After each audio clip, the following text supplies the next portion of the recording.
Welcome back, everybody, to another episode of the Alternative Cycling Network, where we give you unfiltered hot takes on the bike industry. I'm one of your hosts, Russ from Path Less Pedaled, and I'm joined by my awesome co-host. It's been a while. We're here. And Zach, international man of travel. He's in Mexico from Zach Gallardo.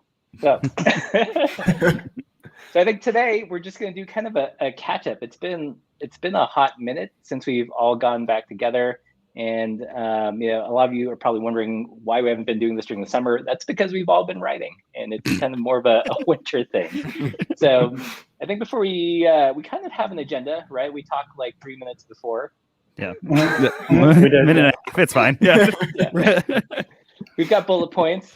Yep. So I think we're going to do a quick round of super quick updates, and then we'll get into the meat of the content today. How about let's start with you, Eric. Right. So in the last time that we've done this, I got a new phone. I have an iPhone X now, like an iPhone 10. We had heat pumps installed in the house. They're amazing. So like when it's super hot outside, it's like AC. Right now it's getting cold, so it's like heat. I turned 30. I'm 30 years old now. Yeah, happy birthday. Congrats, you made it. Yeah, it's a big deal. So I'm like officially, I have a group chat called Old Guy BMXers that I started that I actually wasn't allowed to be a part of until I was 30. So I'm like pretty happy to be a part of that now. My car needs a safety. That's been a while. Yeah, that's it. That's it. All right. How about you, Mike? What's been going on with you? Things have been nuts. I kind of took a little hiatus from the channel, as some people noticed, and back in my childhood room, living with parents, and so I'm just looking for a new place. Just time-wise, couldn't find something in the meantime, but I've got a video up for basically explaining what happened. If you want to watch it, Russ hopefully will put the link in the description to my channel, and then I'm starting. It's there. Yeah.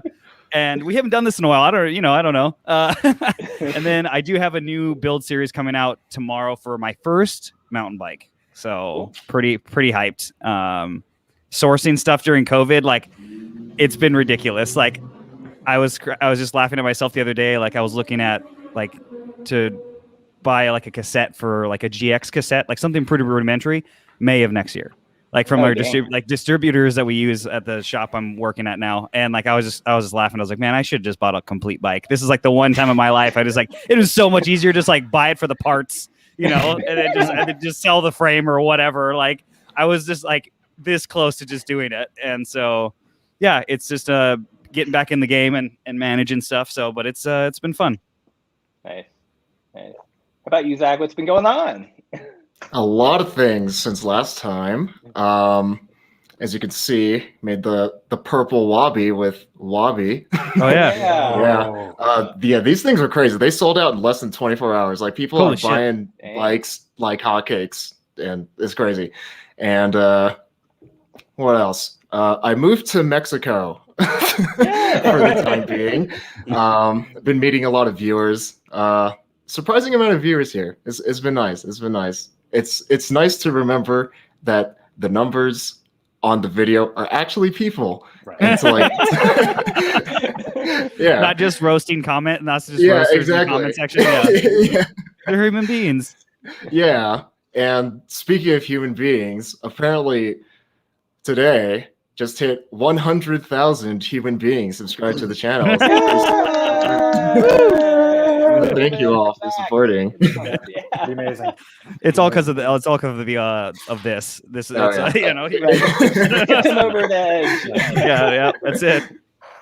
So I really hope nobody like goes to your channel and like unsubscribes so you go back to like 99. That's okay. I got the screenshot. It's official. All right, good. Savor it. Yeah. So what's it like to finally cross that threshold? Honestly, it's exactly the same as PM before 100K. It's just that now YouTube will acknowledge my existence, which is nice. Yeah.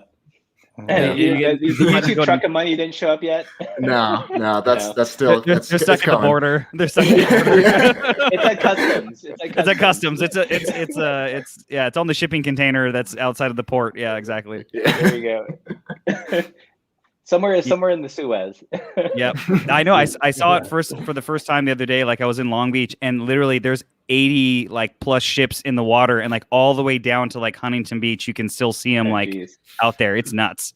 They had some like surf competition, and it's like I'm assuming I'm assuming the boats like messed the tide up or whatever. But it's nuts. I'm like, oh, my bike parts are in there. You know, like I'll see them next year.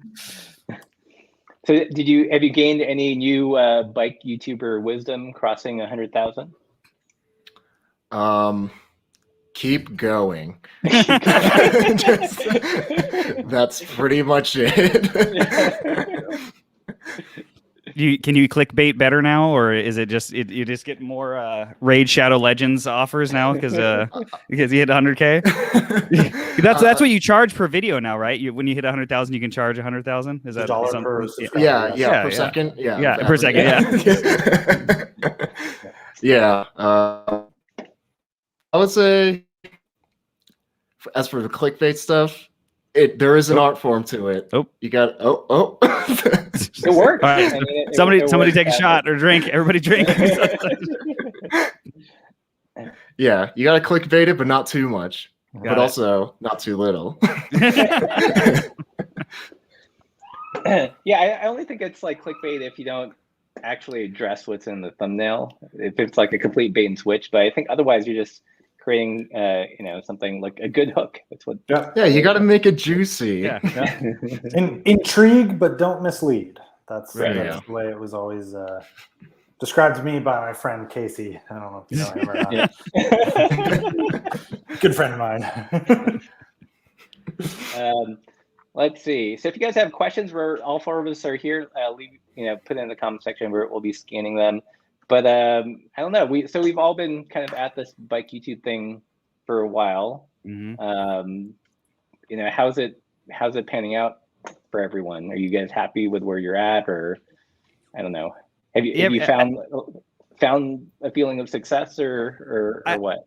I mean, I think I've had the weirdest journey on mine, but it's like, you always want it to be better, and then you try to. I think I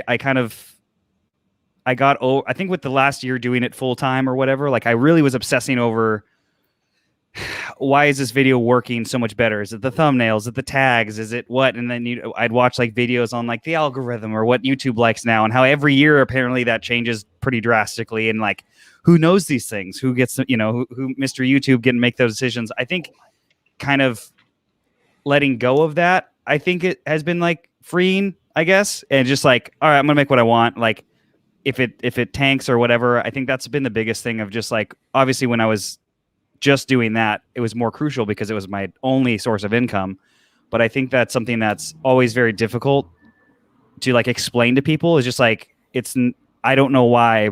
There's sometimes I'll see a video and it just like, it's some new person. It's like their first video post and it's got 1 million views or something like that. Like there's no like secret sauce or like algorithm that you're like, oh yeah, I'm always guaranteed these views, And so I think it's something that, trying to find like the content that I want to make. So I keep making it. And then, being okay with how it ends up working out. I think that's been the biggest like takeaway from like over this year of it being, like I said, my only thing to like now putting it back to like, I do this as well as work other things. So, yeah. I mean, in some ways that's a good position to be because your identity isn't like wrapped up into this thing that you have very little control over sometimes. Yeah. And then basically it's just been managing time because obviously I'm juggling a couple of different things right now, but it's still something I like to have as a creative outlet because that's something that like I enjoy doing, and it's straddling that line of like, is it work or is it fun? Like, and I don't want it to be like when I was doing the 3 or 4 videos a week for a while, like that was just like, man, I'm constantly on, always doing something. My place is torn apart because I'm like filming something over here and then over there because I don't have a cool shed like Eric does, and have a room for things. I have to like tear apart my entire place and room to like make it work, and then it's just a disaster at night when I'm just like sitting there like I can't walk across my floor because there's bike parts everywhere. And like, oh, I forgot to clean up that grease. Okay, well, there, now it's stained. It's fine. So that was just like, it's trying to find like the workflow that makes it easy, Yeah. How about you, Eric? How are you? Where were you at with the channel? It's the best. And mentally, yeah, pretty happy. Yeah, totally. There, you have your like last week. I think I had like, if I don't post anything for like 2 days, those are the worst at time. Where I'm like then I'm like, I feel like I hit a wall or something, and I'm like, oh, and then none of my ideas are good anymore. Like an idea that was good, between uploads that were like big ideas, that it was like a pretty regular vlog.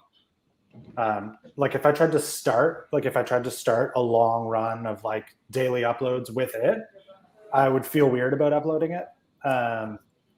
So it's like, it's a pretty constant stay working all the time. But try very, very hard not to allow the very vloggy nature of my channel, and including like quite a bit of my own personal life in it, to not let it encroach too much into, say, like Angela and mine's relationship, or like, if I'm going to be home with my parents over the weekend, like, take those 3 days off. First one. Did it pause? Like just take those 3 days off. Yeah. And then like get back into it. And finally, like, it seems like because of the nature of my content, no matter what the title is, no matter, like, I can pretty much guarantee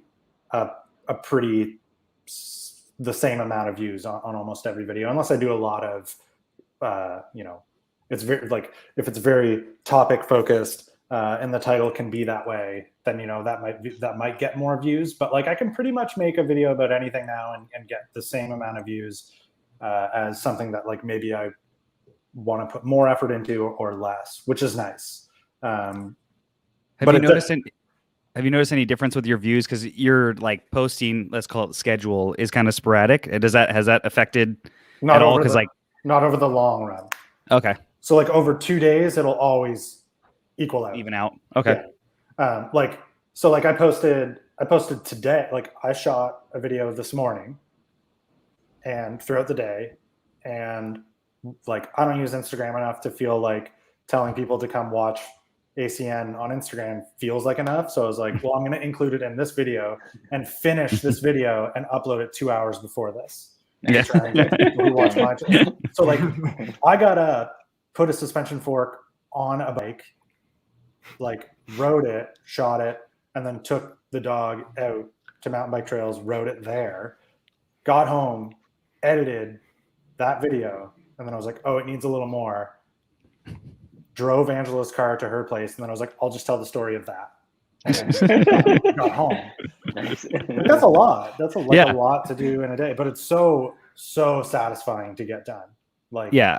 And I think the big difference too is, like, I think a lot of people don't realize, like, the back end time for, like, filming yourself doing something that you're trying to, like, explain or show off makes it take, like, triple the amount of time. Yeah. So like that fork install, that's, okay, let's say 30 minutes, hour, whatever. But like, no, it's a 2-hour job, when like, you got to film it. Well, I knew I was going to borrow Angela's car this morning. I knew I had to drive her, and I was like, so normally I show all the work. And I was like, this video, I'm not showing any work. Like, it was the sketchiest. Like, I literally, like, loosened the bolts, and I was like, like, just like, when you're like a lever with your cable on, it's like not long enough to, like, get it off of a handle. I was like hitting it. I was like, get the. And I was done in like 20 minutes.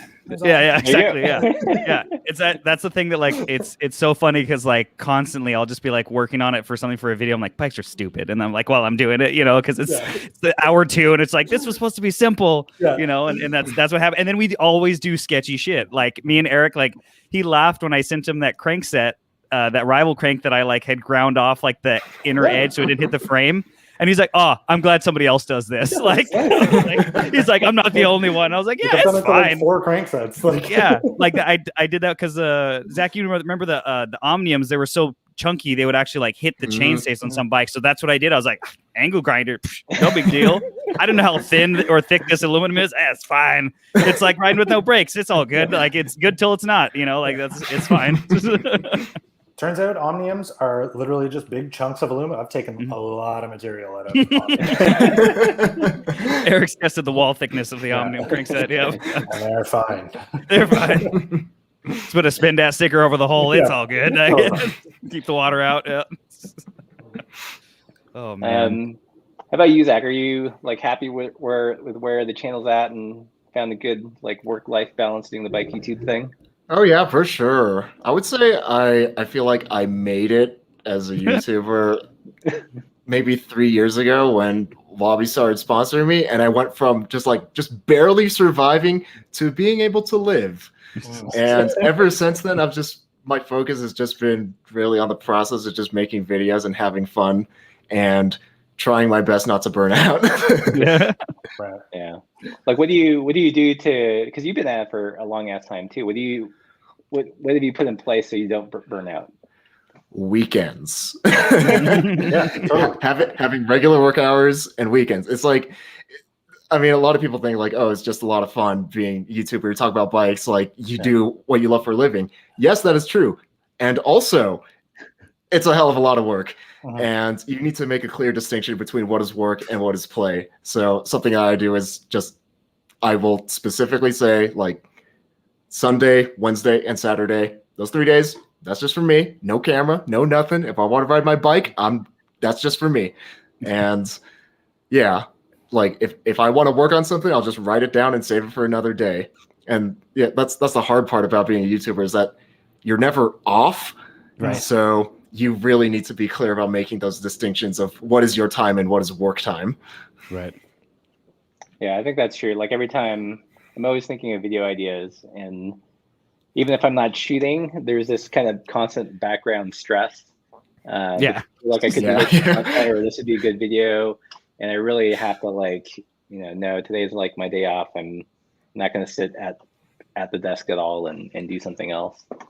Yeah, I think that's definitely like the hard part, because you're always trying to be creative and like, oh, what's the next idea? Or you find something. And then like this morning, I woke up and like there's weird things outside in California. It's called rain. It happened today. Very strange. Wet substance got all over the place. But like the lighting wasn't any good. Like I couldn't get it to match like the previous shoot. So I was like, well, now I got to wake up extra early tomorrow. So like it's sun's out and I can film this. And like, it's just a weird thing to like conceptualize with people like, hey, I got to go on this ride or like do this because I got to film like the new tires that are on my bike and I got to get some B-roll. And they're just like, what are you doing? I'm like, don't worry about it. Like, I'm just out there with a GoPro in my mouth while people are watching me, ride around my bike and looking like a crazy person, And so it's just a weird thing. It's weirdly more accepted now. Like when you say like, oh, I do YouTube, or like, what do you do? Right. But like, it's always like, oh, I have to wait till the sun goes down because I'm filming a review for these lights. So like now I got to wait for it to get dark and then go work again, and find something cool to look at. I can't just shoot the light against the, the wall. I got to like go to a trail and like, all right, well, I didn't want to do this tonight, but I guess that's what, it's got to happen for the shot, And so that's one reason I don't do light reviews. yeah, right. I learned that the hard way. I have one more to do, but like, it's just like, yeah, it's time sensitive. Like, hey, the lighting looks awful. Like at my old place in my patio, it had like the slat, like slats over. So at between like 10 and like 2, it would have just like this terrible like harsh shadow, like so I couldn't film it there. It would look like awful. So I could only film outside work stuff from like 3 p.m. to like 6, and then after that it was or whatever. So it's weird that like you have to think like that instead of just like, oh yeah, I'm just gonna film some stuff today. It's like, no, it's what's the light look like outside? Like weird things to consider all the time. Yeah for me it's like every time I go on like a work ride, I try to maximize the ride as much as possible. So it's a bike I'm reviewing, maybe a bag I'm reviewing, or shoes I'm reviewing. I can get all the shots in like the fewest number of rides as possible. I don't know. I totally do that. It's just like I'll tell my buddy Mario, who helps me like film me every once in a while, and I'll just be like, "Yeah, bro, I got new tires, new bars." I was like, "So we need to ride this weekend." Like, I need one shot for 8 reviews. Okay, like I'm gonna use the same clip, for like the next 8 videos. It's all good. I just punch in a little on that. It's all fine. But yeah, I actually just got a green screen. I'm gonna mess around with some chroma key Ooh. stuff. Oh yeah. I might just do that. Just like project something on the back and swap out product. There you go. Here's an interesting question. I think we can all chime in on. Having done sponsorships, I think we've all done them to some level. Has it improved your numbers on the channel, or is it the other way around? Eric, let's start with you, since it is asking you. Yeah. I don't think it's had any sort of real effect on like the numbers of the channel, really. Thankfully, like some of the sponsors that I have make interesting products that people will watch, but I can only make so many videos about pink tires. Like PanaRacer is an amazing company to have sponsor you, because Jeff is like the nicest guy in the world and he wants to do everything for you. Yeah. And being sponsored is also a weird thing for me, because I'm just like scared to ask for stuff. Like when Park Tools reached out and they were like, "Yeah, we're into it. Let's do this. What do you want?" And I was like, Allen keys and hammers. Like I'm pretty sure, like I would have loved to just see Andy's face, just like, this is all this guy wants. He's like, yeah, exactly. Yeah. He's like, "Okay, I'm going to send you a stand and I'm going to send you a headset press." He's like, and you're like, "What is that?" That's a couple other things. And I was like, "Oh, that's so much money. Like, don't." He's like, "Well, we're not gonna sponsor you, and you're gonna use what? Your yellow stand in front of your red logo?" Yeah, like, no. exactly. Like, "Oh, okay, That's funny. Do you get any blowback in the comments like, "Oh, you're in sold out industry shill now"? No. I think I think it's something that I need to get over, but I think like anyone who watches our channel, they're fans of us. Like they're like, people keep coming back because they like our personalities, they like the way we present. So when you like someone, you want to see them succeed. So right. like I get a little bit like, "Oh, I don't even want to say, like, I don't even want to say that this was sent to me." Like because a lot of like September, a lot of stuff was sent to me. Like, and it's ramping back up where companies are kind of reaching out and they want to send stuff to the channel just to at least get like maybe 1 or 2 videos on it. And I'm like, yeah, like I'm thankfully to a point where I can even kind of say no to some of it. Like I'm not interested. Like I don't think it would be good on the channel. I don't think anyone would care. But maybe that's just me being like, I don't want to accept more stuff. Right. And that's something I think I need to release. But like, there is especially for my style of content, there's something to be said about having a continuous stream of things coming in that I can just play with. Because like, I can do 3 minutes of different content before even introducing that thing, and the flow tends to work. So having an endless supply of stuff is nice. But no, I don't think like the sponsorships have helped grow the channel itself yet. But one thing I want to do is like, I really like the companies that I work with and have sponsorship opportunities with, and I want to like build up a reputation of like, when you hear Eric or Eric Spinning or Spin Dad, it's like pretty synonymous with that brand. And then I'd like to entrench, and I think that comes from like a lifetime of growing up riding BMX and like idolizing, say like a Chris Doyle, like he rode for. That was a bad example because I can't think of who he rode for. Some brand, but for a long time. He rode bicycles. I'm pretty sure he rode for DK. But anyway, like, you think of a person and that company is synonymous with, and I'm like, well, I kind of want, like, I want to be that with a brand. And like, I try to do it pretty heavily with PanaRacer. Old Shovel and Seth kind of really have the market cornered for park tools, so I think it'll be hard to to really break into that with them. But anyway, yeah. How about you, Zach? You've done a whole variety of sponsorships in different ways. Does it hurt or help your channel? It helps because I make money so I can make more videos. But yeah, like what Eric said, it doesn't really help or hurt the numbers, but it helps if like the company that is sponsoring the video is able to provide something that allows you to make a video you wouldn't otherwise be able to make. Like Wabi Sends Over Bikes, I build them up. Those do pretty well because people like watching builds, and I wouldn't do that otherwise because I hate having stuff. So it's great that I just build a bike, send it back to them. Yeah, and it's good because it's just like, it's like what Eric said, it's stuff to play with and just stuff to have fun with that you wouldn't otherwise be able to make. Yeah. You did a Skillshare sponsorship recently. I did Skillshare, Harry's, Raid Shadow Legends. Hell yeah! Yep. That's when you know you've made it. Yeah. When there's the fixed gear monster in Raid Shadow Legends. Yeah. Just skid his way right through your gear. No joke though, for Raid Shadow Legends, like I'm usually super particular about sponsorships. I'll say yes to probably 1 out of 100 sponsorships. But just because Raid Shadow Legends is such a meme, I was just like, I'll charge them double what I usually charge. If they say yes, I'll do it. And they said yes. That's amazing. Oh, I love that. That's great. Yeah, this year was the first year that I did like a ad read. And it was for a couple of like small destinations that want to be bike friendly. Yeah, and I thought that was a good line because that doesn't encroach on like the editorial side, and also Squarespace. Yes, fantastic. Kind of cool to do.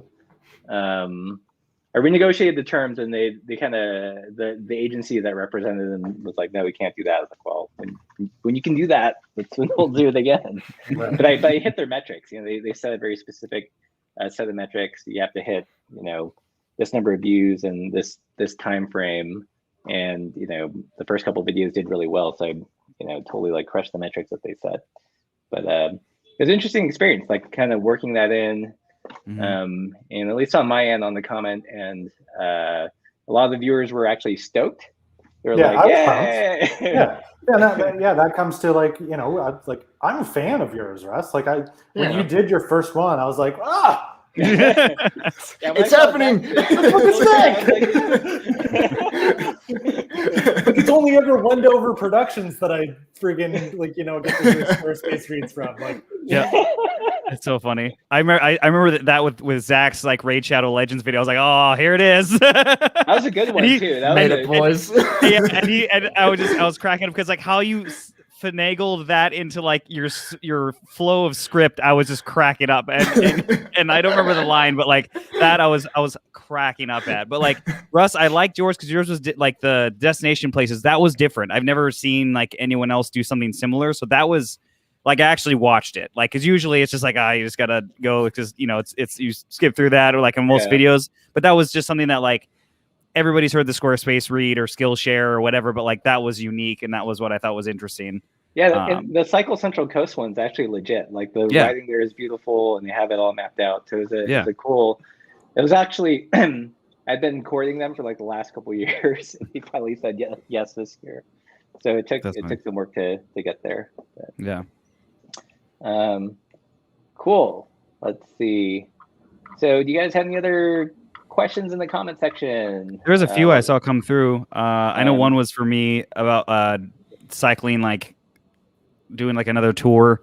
Now with obviously working part-ish almost full-time, that's probably going to be quite a while. But yeah, I'd love that video series did well. I would love to be able to do that all the time, but like it's just logistics and money. But yeah, I think that's the thing with like, especially right now, and somebody else commented about COVID and like getting stuff. I've had a few companies that have like I've reached out to, because usually when they hit you up, they have stuff. But like I've like if I find something cool and unique on like Instagram or whatever, like I'll email the company. And there's been some stuff where it's just like, hey, we'd love to, but we don't have anything. Like, you know, it's just like trying to get stuff. And I think like right now with my series that's coming out tomorrow, it's for my mountain bike build that's starting. It was just like, yeah, I was just waiting to source parts and like how to get some, I call it, you know, product testing for some new items direct from China, because the name brand stuff was just like out from my shop that I work at. And I was like, well, I'm not going to pay full price if I don't have to, you know? So it's just like waiting on stuff. And like, that was the thing. It was just like, I was, you know, we were talking about it earlier. It's just like, yeah, like the SRAM GX cassette I wanted is like out till May of like next year. And, you know, it just random stuff like that. And I wanted a gold chain, and none of the gold chains were in stock. So I got the VG Sports 12-speed super non-stretch chain, and that's going to be posted out on the channel. So we'll see how long that thing lasts. So rocking the Mr. T. Yeah, exactly. Yeah, exactly. So yeah, it's just like right now, like I'm always stoked when people like say they'll have stuff or whatever to send over. Like I have some backlog for some review unit stuff, but that's the thing. Is just like, yeah, it makes it harder for our industry right now, because like we need stuff to make, you know, something interesting about. And so it's just like companies are real like 50-50 from what I've seen, at least, of just like they understand that this is good marketing for them, so they'll take the not sale. But like obviously bikes are like all parts go immediately fast, so they're going to make obviously full price on whatever if they didn't give it to you, or whatever. So that's the thing where it just depends on where like their thoughts are as far as like for the future. It's going to sell more if they like get the exposure out. But obviously for right now, money in the hand, you know, is usually what everybody wants. I've seen kind of like an interesting trend in more channels doing build videos, partly because, you know, I think right now bike brands don't have to advertise bikes to sell, right? Oh yeah. The second the bike comes up, it's gone. Yeah. So, there's just in general a shortage. So there's been kind of this shift of like modifying pre-existing bikes or restoring old bikes that I've been seeing on bike YouTube. Yeah, for sure. It's definitely been like crazy, because it's like at the shop I'm working at right now, because it's like a 10-store chain. They, as soon as like bikes come in from Trek, like they literally buy them in bulk. I have 1,200 bikes in boxes at my store. Like it looks like half the store, literally, we just got like Costco racks put in. They're 3 high, and we have like over 1,000 bikes, like not even built, like on the side. And then it's nuts. Like somebody comes in, like the old days, you know, you had to always negotiate, and like, oh, I'll just go down the street, they'll give me a better deal. People come in and like, you guys do any discounts? I was like, nope. Like, I was like, I have bikes that you can take home though, and not wait 8 months to get. You know, that's my discount right there. But it's crazy. I think the build videos are just because like people can't buy bikes, so you just watch somebody else build something because you can't buy it. You know, it's kind of true. Like I feel like usually when within the first 10 comments after I do a bike review video, it's like, well, that's great for you, but it's out of stock everywhere. Yeah, exactly. It's kind of a pointless video, and like, yeah, you're kind of right, actually. But it's still like it's still fun to like nerd out about, like you go so deep into geometry, and you talk about how, like, I think about that sometimes. Like I'll like when a company reaches out and they're like, we want you to review this, and I'll be like, I'll be straight up with you right now, it's not going to be a review. Like, like I'm gonna get on it and I'm gonna ride it, and I'm probably gonna take it somewhere it's not supposed to be. But that's not a review. Like people are gonna see it. Yeah. Right. But I'm not gonna review it. Yeah. And like I'll be like, it'll be in the back of my mind, like, what would Russ say here? And like, I saw that you jumped into Bike Geo a little bit with the Poseidon. Yeah. Yeah, comparing it to the Rockhopper a little bit, yes. Yeah. Which, like, in the end, and so like, you know, the trail and the head tube angle and everything about that bike, they're different. But like when I ride both of them on the street, I'm like, they feel like they steer exactly the same. Like, because I actually, before I shot that video, I was like, I want to make sure I don't say things like particularly stupid here. So I actually rewatched your video on like trail, and then like where your circle diagram, and I forget what the numbers are already. But anyway, I had to write them down to be like, make sure you don't like mix these up. Cause like I know that the Poseidon is supposed to steer like slower and feel more stable, but like just looking at the Rockhopper, I think the looks of it alone make me feel like it's a more stable bike. Mm-hmm. And it's not. Like if you look at the numbers, it's not.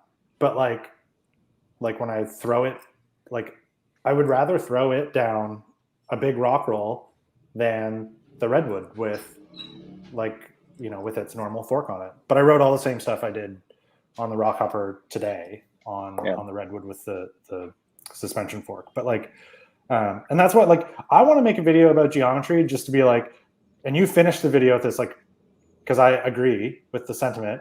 Humans are very adaptable. Whatever you ride, you will get used to, and you'll be able to ride anything on it. Like, so don't think about it so much. I agree. I mean, you know, mentally I like to get into the weeds, but at the end of the day, it's, you know, given 2 weeks, you know, every bike's going to feel at home to some level. Yeah, true. Yeah, true. Let's see. Here's an interesting comment here.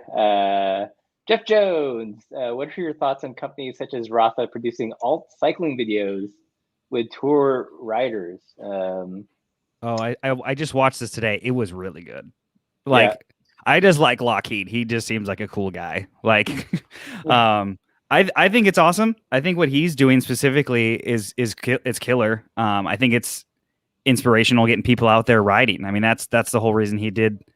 For anybody who doesn't know, he basically rode all of the stages and then rode to each stage unsupported on his Cannondale Super 6 or whatever with like a full custom frame bag, saddlebag. Like, he was self-supported. He had a film crew follow him, but he had a bivvy that he slept in every night.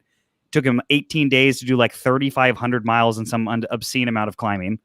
But I mean, like, I was just like, I want to go ride my bike now, but you know, we got to do this. So yeah, it's just like, I was hyped. I was just like, this is so rad. I was like, dude, you know, just like making it just seem cool. And there's some cool moments in the video. And I think them promoting just riding, and I think they were raising money for the World Bicycle Relief, I think is the charity to like get, And so he's already raised like $500,000 when he did it. Cause it was like, they were doing like the live track and all that. And then you can donate through the video. So I think that's a killer cause. The UCI gravel race, I think we all knew it was coming, you know, but like, I mean, it's cool. I think if it makes those local events not as like local friendly, like you're never going to like potentially win anymore because Ted's going to be out there, whoever else, you know, but it's just like, I knew it was going to happen. We were all hopeful that it was like, oh no, it's the underground, you know, it's like Cross used to be super cool, like at events. And then like, obviously that has a UCI following, but there's like always local series that like aren't UCI approved. And those are the funnest ones. But, you know, then it's like, I knew it was going to happen. I'm doing an event that's probably going to kill me in less than a month. It's not a race. It's called the LA's Premier Gravel Event, and it's a ride, but there's no podium. Like that's just the only thing that's different. Right. Who's putting it on? Is it the Golden Saddle? No, they're not. I forgot who the main like sponsors are. It's in Malibu. Like, so it's. I've never ridden dirt out there. I've ridden a lot of road. But like it's out like where like Mulholland Drive is, which is obviously super popular, but it's going to be the short route. I think is like 56 miles and like 6,000 feet of climbing or something like that. I've ridden like the total of like 250 miles in the last like month and a half. So like, I'm totally ready. Like, you know, like, but yeah, so I think those are going to happen more. I think they're going to have more like events or just like, you know, no numbers, you know, type of thing for these things. And I think that's going to be like the only way that you're going to be able to like more so enjoy it. And like, again, the heavy hitter guys aren't probably going to show up to like something they're not going to like win, you know? Mm-hmm. I do think there's, back to the question, there's been like, you know, I'm super fascinated by bike marketing or how companies market themselves and the content they produce. And there's definitely a trend of, you know, I saw Rafa did a Instagram post on Coffee Outside, which, you know, 5 years ago, it was all like Rafa face, like you're sweating, you're scowling. You can't look like you're having fun riding your bike. But all of a sudden they're bike camping and they're doing coffee outside. Once they have Lachlan Morton going bike fishing, then that's when we know that Russ has made it. When Russ gets Lockheed on the channel to go fishing, that's gonna be it. Just him, just on some like 25C tires on a Super 6 aero bike, and then Russ there with his flannel on and just like his Crocs, and his flats. That'll be great. I saw, I did a video a while ago about how I wanted like the phrase party pace to become a thing. If Everesting can become a thing, something that's more accessible to more people should be a thing. And someone sent me a picture of, I think it was a Ceres booth. They had the gravel rollers. It's basically bike rollers, but with gravel. Yes. They had so ridiculous. They're very silly. Yeah. And one of the things was, lets you ride party pace or something. Nice. Right. So I was like, yes. No, Russ just comments, check please. Yes. Thank you. And then I'm going to pull a Specialized and be like, hey. That's right. Yeah.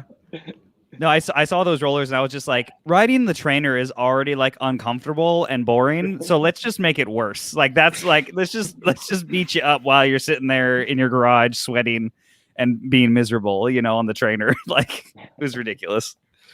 But that's funny.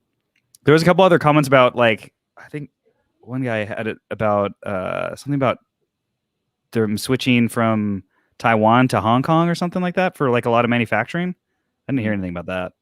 But is there any stuff that's like coming out that you guys are stoked about, but it just isn't available? Zach's Purple Wabi, when's that coming back? Oh yeah, when's the restock? Maybe next year, but don't quote me on that. Yeah, I mean, all right.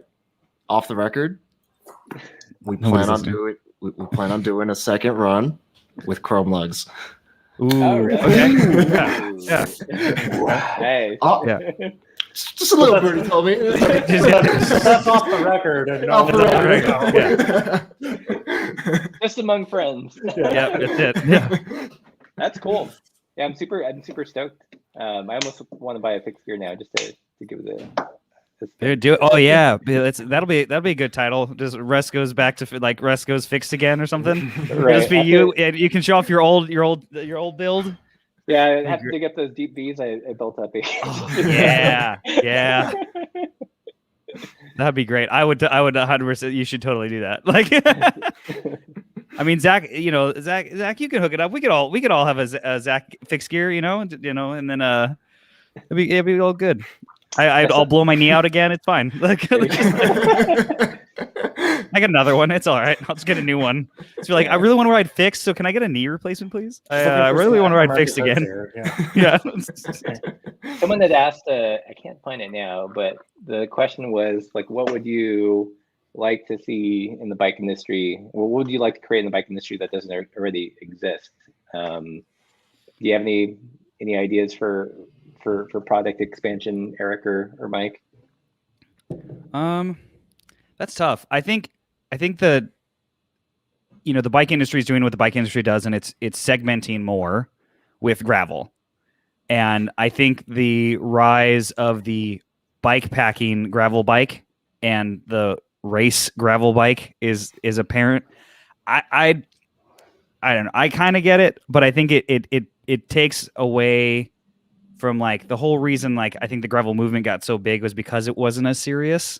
And so now you're having like, oh, well, which bike do I get? Do I get the racier one with the less mounts or what? And so it's just like why, like adding complexity.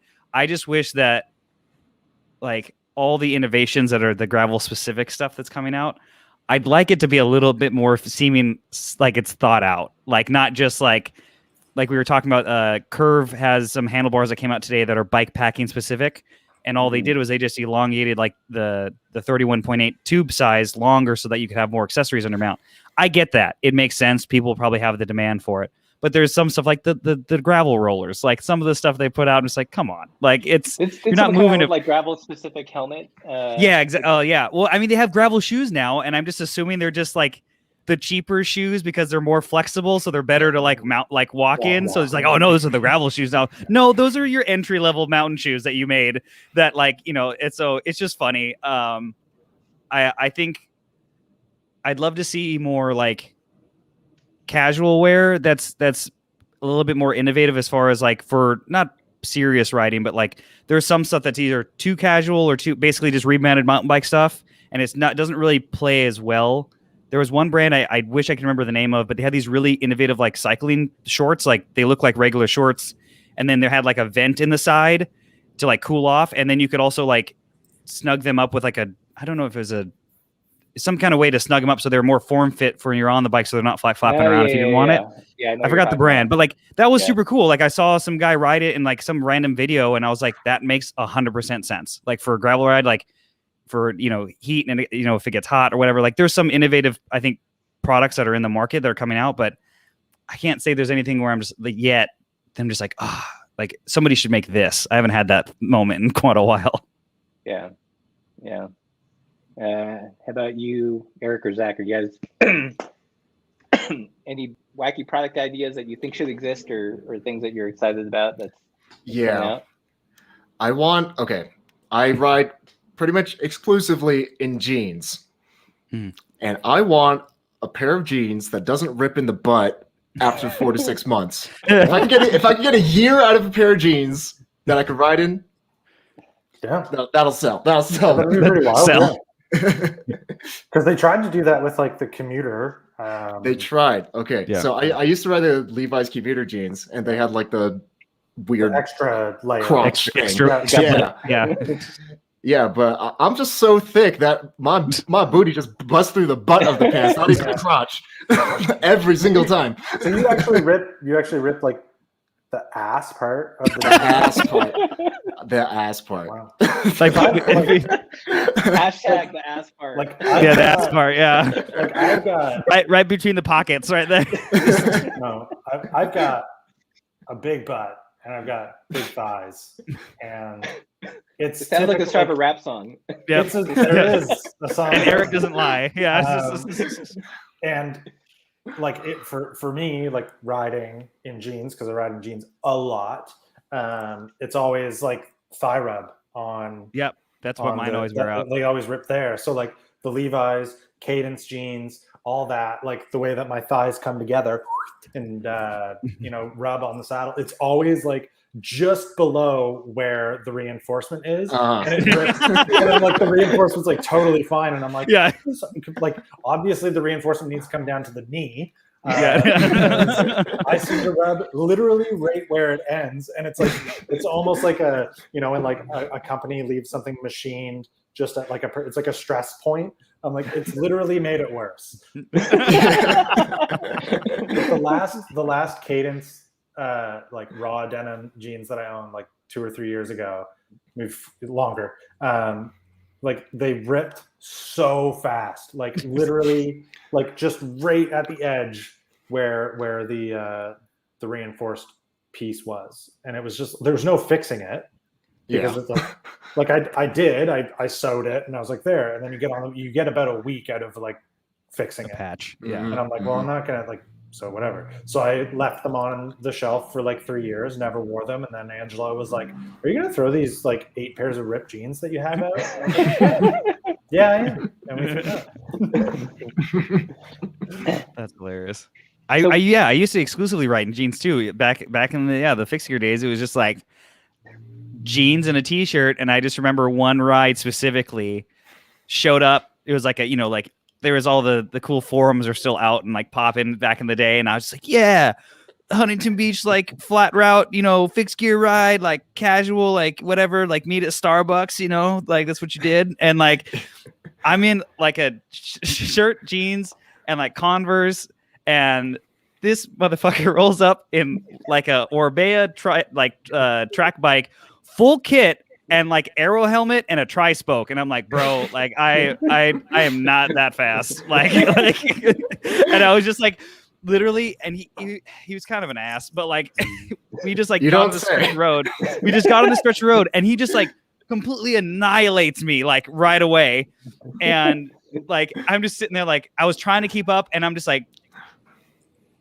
I'm just gonna give up at this point, man. I was like, I feel like my legs are gonna explode out of these jeans because I'm just like I didn't get like I wasn't warmed up, and I just felt like I was just like cramping, and I was like, this is stupid. I was like, bikes are stupid. Like this is I hate this. Like, and then I was like, I eventually like he stopped at some point and like I caught up to him and I was just like panting. I was just like, dude, literally just go. Like it's fine. just go. This is no longer a group ride. I'm gonna nurse myself back home. Thank you. Like just like, oh man. Yeah, that's better than him showing up and being dropped. Like, for sure. That's where I thought that story was going. No. And you're like, no, he's a machine. And I'm like, oh, no, I'm the slow one, Eric. Always the Clydesdale pace in the back. That's where I'm at. But it's just I remember that no one's. Oh man, there was like one pair that I remember lasted me a long time back in the day. I'm pretty sure they were like some like H&M or something like that. Like they're skinny jeans because they put like a ton of spandex in their skinny jeans, so they were great to ride in. And yeah, no one's done. Eric, you know how to sew. You got a machine. You should make a video out of this. Be like, yeah, the extended crotch pants. You know, crotch. Like Squid makes them. They do. Oh yeah, that's right. They'll do like a. I think Isn't it Dickies? Yeah, they'll do a chamois and Dickies. I think it is. Yeah. So yeah, maybe I'll bite their style and do something like that. There you go. Yeah. The idea of like sewing down into a leg like that, like it seems like it just seems like something I would screw up and then you just need the longer reinforcement panel you just need the longer reinforcement. I've thought about it a lot, and every time it seems like I'm like ready to try it, I'm like, how would I ever do this? And then, isn't that how most of your videos start though? Like, isn't it? It's the same. It's the same. What it would look like? It would look like I don't know if you guys were into raving at all, but like the Jinko jeans where like people would cut out the flare and then like a color insert. It would be like that. Oh my gosh. I was not, but I can picture it. Yeah. Just a young Russ and his Jinkos on his fixed gear in Long Beach. Just it's a bad combo. Any more questions? There's gonna be like in the one comments, person guys? in the comment section that like, I know what Jinko jeans are. Yeah. That'd be great. You're gonna get tags tomorrow on Instagram. Like just like someone will find their old set or something. It'd be great. Well, the reason it came up is I had a college friend like tag me in a Facebook post. That's like, holy crap! This is before I discovered bikes and was smoking 2 packs a day. And oh man, it was so many cigarettes. These are so cool. And Russ. I called Laura over. I was like, hey Laura, check this out. This is like used to be cool right here. It's all downhill. She was like, Yep. She's like, yep. That's my man's. Yeah. Let's see. So Ryan Witt asks, Zach, you're still in Mexico. Yes, come on down. So you're there till Christmas. What made you choose Mexico as a destination? It was open. That's key. Yeah, that's pretty much it. I like cities. Mexico City is the biggest city in North America, and a lot of fixed gear here. It's been nice. Yeah. Right. Let's see. Yeah, one person knew what Jinkos were. You could use Jinkos as a sail when riding down. Yeah. Auto braking in the Jinkos, yeah. Yeah. What were we talking about? Oh, things that should exist or not exist. I know I'm kind of with Mike insofar as I feel like there was some kind of early innovation in the gravel bike stuff, and now it's like anything's gravel specific. Let's go sticker on it. Yeah. So yeah, well, I mean, Specialized just took their Crux. Their cross race bike, their platform that they've literally won, numerous world championship titles of cyclocross with, and they're like, it's gravel bike now. Yep. Okay, not gonna lie though, I've been calling my Crux a gravel bike for the last little while, trying to make a living with this YouTube channel, and I see you guys have caught on. Yeah, obviously. Well, just like the party pace that Sarah stole from Russ. I mean, Eric, this is now your thing. Like that was. Okay, not gonna lie, money no object. If I wanted like a cool new like super like that would be I'd totally be down. The Crux looks pretty nice. Like I like that it's the Athos like look. It's very simple. It doesn't have the future shock in it and all that. So it's like simpler. Yeah. But yeah, that was like every article I read about it, like it had some racers like insight to it, like, oh, don't worry, I'm still gonna ride it for you. Like it's still UCI legal, and I'll ride it for cross. I'll just put my skinnier tires on there. Like they had to like defend it because it like has massive clearance now, and they're calling it a gravel bike. They're like, oh no, but we're still gonna race on it. It feels very similar to my old Crux, even though that was the cross, the cross bike. It was funny. Well, I mean, like I'm looking at mine right, like it's got 38s on it right now with blunts. Mm-hmm. And like they're still like, oh yeah, I've had massive like, and that thing's from 2013. It's always had huge tire clearance. But yeah, I had the same generation of the S-Works version of that frame with with quick release, and yeah, I think I fit 45s on it easily. Yeah, easy. You could fit 45s. It was one of the like initial cross bikes that had a lot more clearance. That and the Giant TCX had similar clearance, like compared to all the other cross bikes would clear a 35 at best or whatever.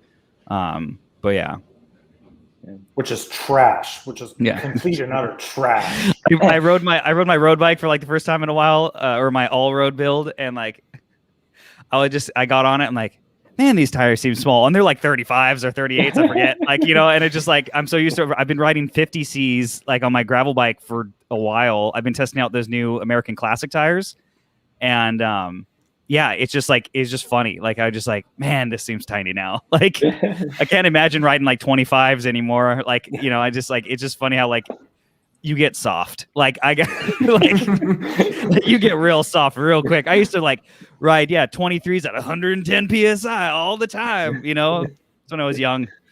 Before my knee blew out. That's what it was. It's all the road vibrations. Hey Zach, what's the max tire clearance on your Wabi? 32. Okay. Brakeless though, right? 32 brakeless, yeah. Which is how you should be riding. There it is. I was waiting for that. I was waiting for that one. Yeah, that was the thing. Like, I remember that's why I built the All City, just because it was like the one like single speed that had the more clearance, And if you want to see that review, you can see that on our channel, me and Zach. Oh yeah. When we met, and we met IRL, it was great. Yeah. Nice. We're coming up to an hour. I think I'll wrap up with one more question.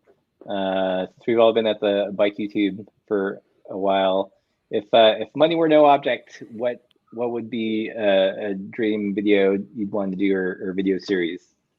Start with you, Eric. The building out the warehouse. That would be, as a matter of fact, I went and looked at warehouses a week ago. I drove around and contacted real estate agents. Yeah. Big boy stuff. Yeah, we were when I was riding in Ontario. I got to visit some friends in Ontario. We were riding at Joyride, and Angela's always been like she's like, I don't really for one, she's like, I don't understand YouTube. I really don't see like where the money could be coming from, but like the bills are paid every month and like stuff keeps showing up. Obviously, it's working. But like, I'm like, I want to have a warehouse to make like videos out of, and like, people could come to it, and like, there's other things that I want it to have. So she comes into Joyride, they went, her and Nicole went shopping, and Joel and I are in there, we're like messing around. She comes in and it's huge in there. It's 100,000 square feet. So it's like, it's pretty, like when you walk, it's like, you're like, oh my gosh, like this is huge. And then, you got to walk forever to find us. And she gets back there and, riding. And then I'm like, here, we get a video of this. And then I roll up to her and she's just like, so like, is this kind of what you're talking about? I'm like, yeah. She's like, how much was it like to get in here? And I was like, well, after renting the bike and everything, it was like close to $70. And she's like looking around, like doing the math. Yeah, she's doing the math. Yeah, she's like, so like, this is kind of what you want to do? And I'm like, yeah. She's like, well, like, why don't we start like calling some banks or something? It's her idea now, Eric. Yeah, That's it. Yeah. And I'm like, okay, yeah. So having your partner's support is obviously like just getting her to push over that edge a little bit. So like my thought was always like, the channel needs to get to a certain point before like I'm very afraid of debt. I don't like debt at all. Like I have it, but I don't. I compare it to like some other like university kids where they're like, yeah, I have like $200,000 of debt. I'm like, ooh, I have 10, and I'm like freaking out. So I thought I'd be able to like just pay for it with the channel, but it's like, no, like you're going into this full time, it's a place to make videos out of, and it's a place for people to come to. Maybe we really start thinking about this being another part of, it should be separate, because if it fails, I don't want the banks and everything to come and be like, yeah, we're taking everything, including the business that you've built. So, you have long term, yeah. So figuring out that end of it is interesting, but it's something I'm gonna start including into the. I'm very afraid of it. Like I'm very. Afraid. Oh yeah, definitely a big commitment. Yeah, I think you'll get there. It will. It will happen. It's funny. You have to move the shed into the warehouse, right? There you go. Like you have to recreate the shed in the warehouse. Yeah. Like no, I'm saying phically pick the shed up and put it in there. Well, it's nice convert it into like a bathroom or something. I don't know. Like at the house. But yeah, no, I think I remember when I started, I was like, it'd be cool to get 10,000 subscribers and make $5,000 in a year. Yeah. And then I was like, it'd be cool to do this full time. And I'm like, now I'm like, it'd be cool to have this. And then I'm like, it's cool. It'd be cool to have this. And it all has happened. So I don't see how it couldn't. Yeah. Cool. How about you, Zach? If money was no object, what would I do with it bike-wise? Or video content-wise? Video content-wise. Oh, I probably want to start like a bike content creator house, or just just like we could all TikTok together and ride around. Yeah, just because like making videos with other people is so much fun. It is. And just like having an environment where everyone's just exchanging ideas and always in each other's videos, it'd be a really fun platform for just to be around and to make videos in. It's fun to be around people that like what you like. Yeah, right. Yeah, and who get it, like who understand, like who get having the camera out, like they like there's an account on Instagram that I hate. It's called Influencers in the Wild. And it's like, love that. It's funny. Like, yes, it's funny to see someone making content, but like, let me work. And like, if you recorded, a A-list actor on set with all the cameras on them, that's also funny. Like, like it's all fake. Like it's all fake. But like you consume everyone consumes the content that's made. You have to understand that it has to be made. So like, yes, sometimes there's a girl dancing on the beach and her boyfriend is holding the camera, but that girl's probably got like 80,000 to 1 million viewers, and she's making money doing. Oh it. yeah, right. Yeah. We're all jealous of her. Yeah, like, we're all laughing and secretly crying inside of her Fashion Nova sponsorship that trumps anything we do. Like just like it's just like it's you have to laugh at the account, but like I know that I look funny riding a bike down the street with a camera out. Yeah. But yeah, like I said earlier, like when I'm passing people on the river trail with the GoPro in my mouth upside down, like that's so funny. I've always wanted to do. For me, it's more just like I'd like to have the money so like production value can go up a little bit. Like I can have like people help me film. Like I mean, granted, Mario, like he helps me out a ton when we go ride. I'll just like throw the camera on his bike. I'm like, don't worry, I'm just putting a mount on. Like, oh, can you ride a little farther away from me now? Like for the shot, but like. There's one video that's I don't know if you guys know the Mahalo My Dude channel. They do all like the How to Be a Road Biker series and stuff. There was always been like a similar to theirs, like video I've always wanted to do. And it was like I created the concept like years ago. It was about dating, like weird things about dating a cyclist. Like that we all like scenarios that I've like either heard about, lived through personally, or like heard from friends. And like, there's be multiple scenes in it, just like funny scenarios. Like when you wake up in the morning and it's like from the girl's perspective, you're in the corner fucking putting chamois butter on. Like that's just a weird look. Like no one can do that and it not be real weird and creepy. I just like, oh honey, I'm just going out for a ride, just putting it all on. And then there was another one of just like, it was from, I was at a cross race and I was like with this dude that he was like next to me or whatever, we're riding together. And then like after he's like, oh man, you want a beer? We sat down and talked and he's like, dripping in Rafa, like $1,000 getup, like everything matched, and it looked good, like it just looks good when it's like all complete. And then his girlfriend sits next to her.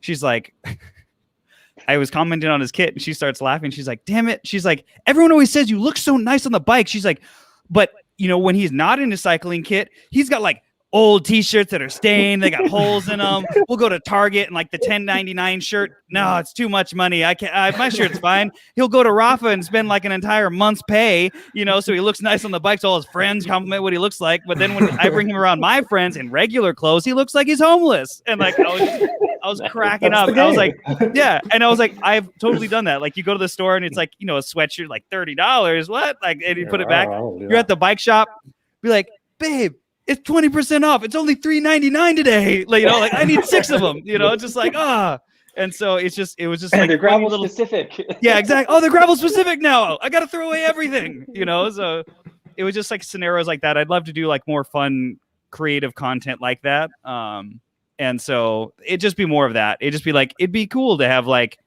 a crew, not a crew, but like someone to help me film and like speed the process up. I did have a buddy who he wanted to learn how to edit. And so I taught him, and he basically just would like edit down like the boring part of my videos, which is just like cutting out all the mess ups or like concise, like putting everything really concise. So it taught him how to do it. Now he does it like for, something else. I think he does like household videos or something like that. But he just wanted to know the basics. It was like, hey, I'll teach you, but if you help me out, this speeds up production, and it was nice. I wanted to have the creative like control still, but I think that would be something that would be, hey, whenever I come up with like a wacky idea, like, oh yeah, we can do that, or whatever. And having the budget to make it happen. If I need to, like for that video, I'd need to like rent, or pay a shop to like after hours to film and cool stuff like that I think would be fun. And I think that's the main thing. It was just like, I think with all of this being like either partially or fully your livelihood, it's like it is, well, what's going to be effective with my time? Like the time into this video, will it warrant the difference? Like I think all of us have gone through that phase of just like, you could spend the extra, X amount of time in the video, but it's probably no one's going to notice. It's just for you at that point. And it's like figuring out how to get that away or give it like up. Like I do that with all the musical parts of like all my vlogs. I'll sit there and like, oh no, that's, I got to find like the beat that I want. And like, okay, that sound in my head, the footage should be going in reverse because like that's what like the sound makes. And like I'll sit there and spend like an hour and a half on like a 10-second like blip, and it's got 18 like it's got 80 cuts in like 10 seconds, and it's all the effects and everything. It's just like no one gives a shit, like and so that's what it's like always hard for me of just like I love editing that style, but it just consumes so much time, and it's just like it's just for me. Like no one's gonna be like, oh, that one transition when you popped into that one frame, it's a little off, just like it's just like it's weird. And like I don't know if you guys saw the video I did of building my buddy's Storm Chaser video. Those are the videos I really like doing. It's just music. It was like a dream build style video. Turned out really cool. Nobody watched it, but it looks rad, like and that's the kind of stuff that I wish I could do more of, because I think like it pushes my creativity level. But it's just like those are very time consuming, and it's very hit and miss, because it's not like something. It was a super low production bike, so like no one's gonna search it, just like stumble upon it. Yeah. And so that's the thing where I think I'd love to be able to just like do more creatively like that. I think would be rad. Yeah. I'm kind of in a similar position where I really want to hire an editor soon. Yeah, because that's the bottleneck. Yeah, for sure. And I was just listening to 4 Hour Work Week as an audiobook, and all the bits about automation. And historically I've been kind of turned off by the title, but then it popped up on YouTuber I watch. He's like, oh, you should watch this. I listened to it, and assembling some kind of team so I can just do the filmy bits, and they do all the editing and the posting, and because that stuff just takes up so much time, and you have to do it. And like as a solo creator, it's it's a real like bottleneck. I totally thought you were gonna drop like a sponsorship for like what's that audiobook app or whatever. Audible. Like, and this video is sponsored by Audible. Like I was like, oh man, the integration. This video is not sponsored by Audible. Yeah. Don't go to Audible. Right. We hate Audible. Right. But for the right amount of for the right amount of money, we'll say good things. Yeah. We'll change our mind. Yeah. But yeah, so if anyone's watching wants to edit YouTube videos, Russ, if you're serious, we can talk. I'm down. Ooh, yeah, I'm kind of. It's happening. I'm at that point where, because then the powers combined, this is. But yeah, cool. And Eric, I like your idea about the this other external business that's YouTube adjacent. Yeah. But isn't just a channel. Like I watch some kind of building channels. There's this one woman, April Wilkinson, that has like, she's like, she does all these maker videos, and then she's expanded the business to have a giant warehouse with all those machines where they actually do furniture and teach classes. So it's its own business that brings in revenue, but it's, the YouTube acts as like a funnel. Yeah, like a promotional portion of it, right? Yeah, or even like what Seth has done. Like you can rent the place at Burn Peak. Yeah. He built it as like as a rental. Yeah. Or or like Doug DeMuro with his Cars and Bids website. He was a perfect example of that. He's like, I watched a podcast on him after he did it. It was very interesting. He was basically said the same thing. He's like, I'm not going to do reviews for the rest of my life. He's like, obviously the revenue stream is great, but he's like, I need something when YouTube dies, like, or switches. There's some new platform or something. He's like super smart, and he just recently got an editor, like. I think like a year ago, and he's at like 800,000 subs or whatever. Like he was doing all that stuff himself. Like it was a very interesting podcast because like it's basically the car version of what we're talking about, and that would be cool just to have like I'm jealous, Russ, of like your garage setup, like because like having just everything just up and like not having to tear it down and set it up.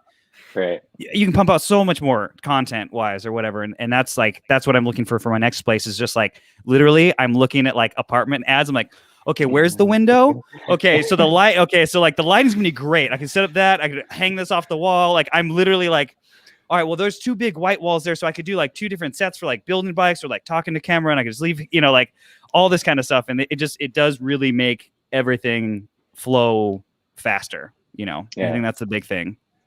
Yeah. But yeah, so editor, if we were to do a bike adjacent business, it would be some kind of biking hostel that's hopefully along some like cool. bike packing or bike touring route. So it'd be kind of a B&B / workshop / place to host an event. Like a bunch of people on our Discord server did the Nor'easter. I see Ryan Witt in here. Oh yeah, he's cool. I met him on a ride. Yeah, so stuff like what Ron's doing, but like living in like a place that can facilitate that. And if I were to pick a spot now, it would be either Central Coast of California or like around Prineville in Central Oregon. Those are like two really good base camp places. Yeah, that'd be rad. So, yeah. And we all get lifetime free memberships. Don't forget that. There you go. Yeah. I'll pay. So I think I'm gonna take us home here. I think that at peak there were like 140 people in the chat, which is pretty awesome. Still like 130 plus in here. So thank you. You guys are the winners. That's right. Thanks for being here. Yeah. Any last words? No. Don't be a dick. Don't be a dick. One last thing is I saw the comment. I don't know who said it. It was called when Zach, when you talked about the content house, it was Lifestyles of the Fixed and Fabulous, and I was like, hell yeah. Yeah. Oh, it was great. Well, It's been fun, boys. Are we doing this again? Are we like, let's see what the comments say, I guess, but. Yeah, let us know like the frequency. Like I've been, it'd be fun to like winter is a good time to do it for me. Every week might be a little too much. Yeah, monthly. At least we could do a monthly one, weekly or something. Bi-weekly. Yeah. So Cool. Well, if you guys like this video, like, share, subscribe. I think all the links to our individual channels are in the description. You should subscribe to everyone already. And congrats, Zach, again on hitting 100K. Thank you. Yeah. That's the best part. Of you tonight. can show us your You can show us your play button if it makes it to Mexico. Yeah. Yeah. Customs is gonna get real confused when they bring that across the border. Yeah. Nice. Okay. All right. Good night, everybody. And keep bikes weird. I think that was the line. Yeah, okay. something like that.